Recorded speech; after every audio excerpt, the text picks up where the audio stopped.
Hey, tested viewers. You have spent a lot of time over the years in my personal shop. We've talked about shops, we've looked at pictures of my old shops, etc., etc., etc. But there's a feature that we want to start bringing into Tested, and it's visiting other people's shops. And so that's why I'm in unfamiliar territory right now. I'm in the hallway in Los Angeles, and on the other side is the shop of my friend Ryan Naganta. Let's go take a look. Hey, Ryan. Hey, Adam. Good to see you. Good to see you. This is beautiful. Ah, thank you very much. Okay, I should give you as the extra bit of the story is that the last time I saw Ryan, you were still working out of your parents' garage. Yeah. And you were making my favorite Apollo suit replicas out of your parents' garage. I think we have a photo of Ryan behind the desk. Yes, so yeah. That's where you were working, and now baby's all grown up. This is beautiful. Thank you very much. How long have you been here? Well, I've been here for a couple of months, but a lot of that time was spent renovating. Just slowly getting the space yeah. ready. So how long have you been actually able to work in here? Just a few weeks? Yeah, maybe 3 weeks. All right, can you give me sort of like, let's walk around the perimeter and you give me the tour of where you've laid stuff out? Yeah, absolutely. Okay, let's go over this way. Well, I make a lot of spacesuit replicas, and so I need a lot of dedicated sewing area. Okay. So this was the area that I had designated for sewing. You made a cutting table that is the same height as your sewing table, so you can join these together if you have to? Yeah, actually all the tables are the same height for that purpose. Okay. Like if I want to do a photo shoot or something where I lay something out, I can put all the tables together. All right, so you've got fabric storage over here, fabric and findings and all the little bits and bobs and webbing. All the various things. Ryan made his own Mercury suit. It's magnificent. This is better than mine. It's just thank you very much. Gorgeous. Oh, you did these clothes. Okay, we can't do this whole video about spacesuits, but this is your Mercury replica. Yeah. Okay. This is sewing specific tools. So for snaps and grommets and small things, leather cutting. Yeah, and again, I didn't spend much time working this out. You're still brand new. Have you had a shop this big before? No, I haven't, because I've worked out of my own office area once. Yeah. And then I had a baby, and so that became the baby's room. So then I moved to my parents' garage. And then I moved to here. So you've never had a space this big before? No. That's significant. It takes a while to sort of fill into a space and figure out how you move through it. Yeah. I like the dedicated pattern storage. These are all the patterns for various suits that you're working on. Yeah, storage is more that area. This actually kind of serves a functional purpose because the Apollo suit is so complicated. There's so many parts that it's kind of daunting if all the patterns were in one stack. I see. Okay. So I kind of create sub-assemblies. And I'll decide, I'm going to work on the arms now or whatever. So I'll just take those patterns down and I'll cut them up, and then I can hang the cut pieces here too. So it just keeps the spacesuit making a little bit more organized. Okay, this might be the biggest cutting table I've ever seen. What is this on top here? I need this stuff. What is that?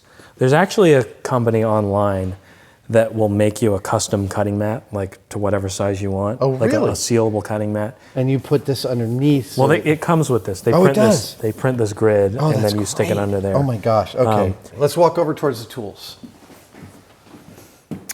So there's a lot of tools here for various things. Drill press, sanding, polishing, some nuts and bolts. This is great. I've never organized all of my screws and Doesn't it satisfy? Yeah.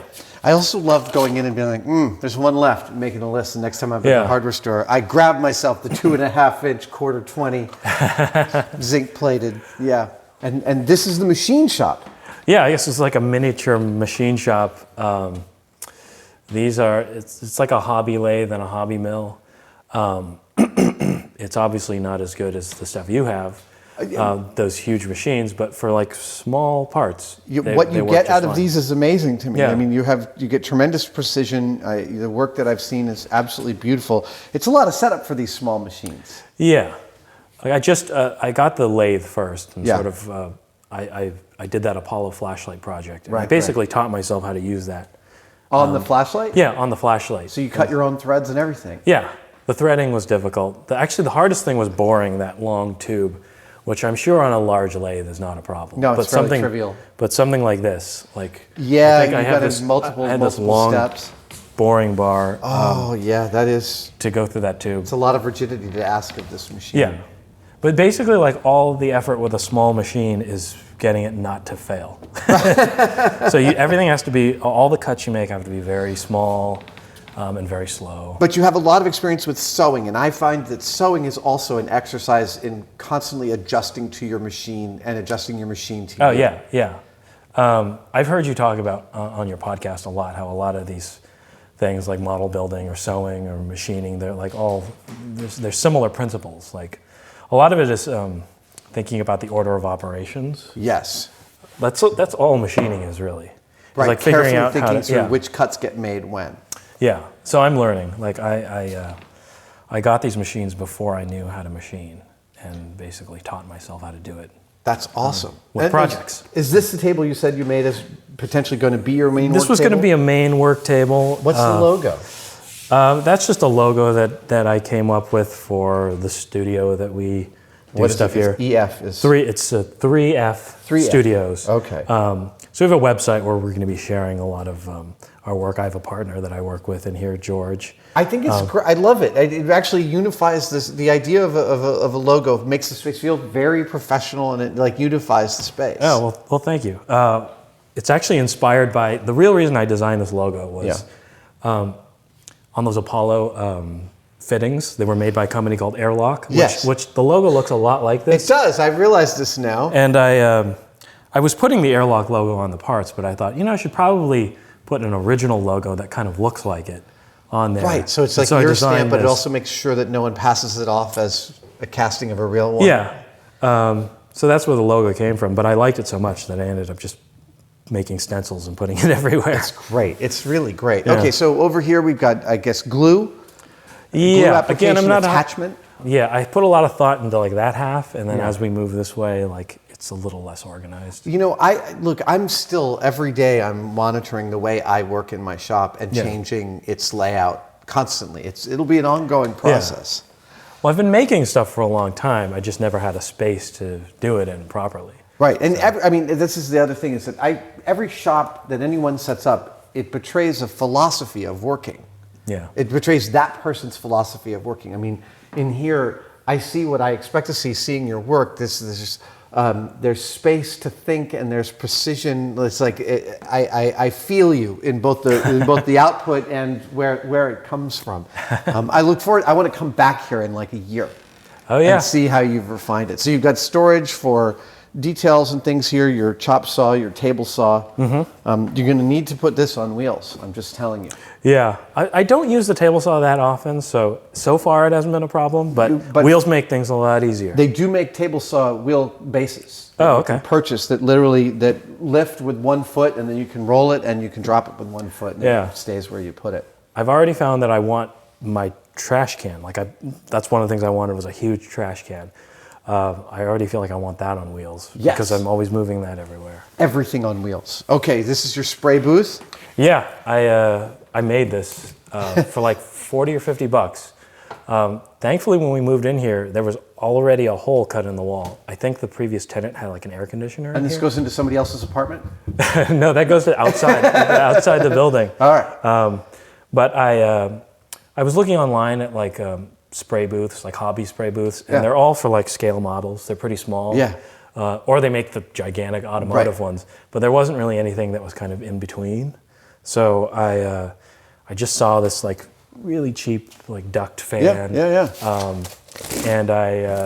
And this is like corrugated plastic for like sign making. Yeah. And I taped this up. It took like a half hour to put this thing together. And it keeps works. fumes out of It here. works great. Yeah. It's better than painting outside, because when I paint outside, I can still smell the fumes. Yeah. If I paint in here and this thing is on, I don't smell anything. So That's great. Oh my Yeah, gosh. it All works right, really maybe well. I have to build a spray booth. yeah. So now I see you've got paint storage and mold making supplies here. And this I know from knowing you that this is new. You just got this sandblaster. Yeah. This is a blast cabinet. It's How's it working for you? It works well, and I used it to make the metal parts for the A7LB that I made. It works really well. It's a very large piece of equipment for how much I would actually use it. Well, again, so you could build a small wooden Stanford on wheels and then tuck it into the corner when you don't need it. That's true. So again, this is a large space. It's still not a humongous space. Yeah. So I have to think about how much I'm going to use something versus, how much space it takes up. Yeah. Whether it's worth it. So this one is kind of on the fence. It's on the fence. But over here is a yet to be constructed vacuum forming machine. Yeah. I used to do the thing where you would make a frame and you would stick it in the oven and then do it on a table with a shop vac. But that was when I had a kitchen that I could, work out of. And so there's no oven here. So I needed to get a vacuum former that had its own heating element on top. And is this a table you built custom for the vacuum former? Yeah, I built this to put that vacuum former on. And this is on wheels, although they're locked. Excellent. And so, and this is a pressure pot and a vacuum chamber for mold making. Is that correct? Okay. I wanted to put those out, but there wasn't a space, so they went into storage. And then we've got mold making, paint stuff, fine painting stuff, and then mold storage here. Yeah. And then parts. Okay. And again, I've got some boxes here that I haven't opened yet. We just kind of started doing stuff a couple of weeks ago. So this isn't totally organized yet. This is a lot of space for nuts. I think I want to build more shelves so I could store put some LED strip lights underneath so you could see. Yeah, that would be a good idea. That always helps. There's But I see this as being kind of an inefficient use of space for these particular small items. But it's a work in progress. It's a work in progress. That's really exciting. I mean, you're getting to build your brain, as it were, as a possibility engine. What is this? This is clearly important because it's here on the central table. Well, again, this is something that I haven't unpacked yet, but this is an X-Carve CNC router that I learned about from Tested, actually. Cool. Because you had posted something on there on Tested, and I was like, that's a really cool machine. And the price was, I had gotten enough parts cut by sign shops and stuff to realize that, maybe within 2 jobs I could have paid for this. Yeah. So I was like, I should just buy the machine and cut the stuff myself. But I haven't had a chance to unpack it, obviously. That's great. So you are actually now using this shop for employment, for work work for hire. You've been building spacesuits and replicas and other stuff, and so it's paying for itself. Yeah. Moving towards that. Yeah. Well, the renovation cost quite a bit of money to move in here, but I think within a short period of time we could make that back. So. Brian, it's a beautiful space, and like I said, I do want to check back in a year and see how it's developed, how your brain has developed, how the working process has changed. But congratulations, you must be really excited. Yeah, I am, to get making. I will get out of your hair so you get to work. All right, thank you very much. I'm Adam, this is Tested. See you guys. Bye.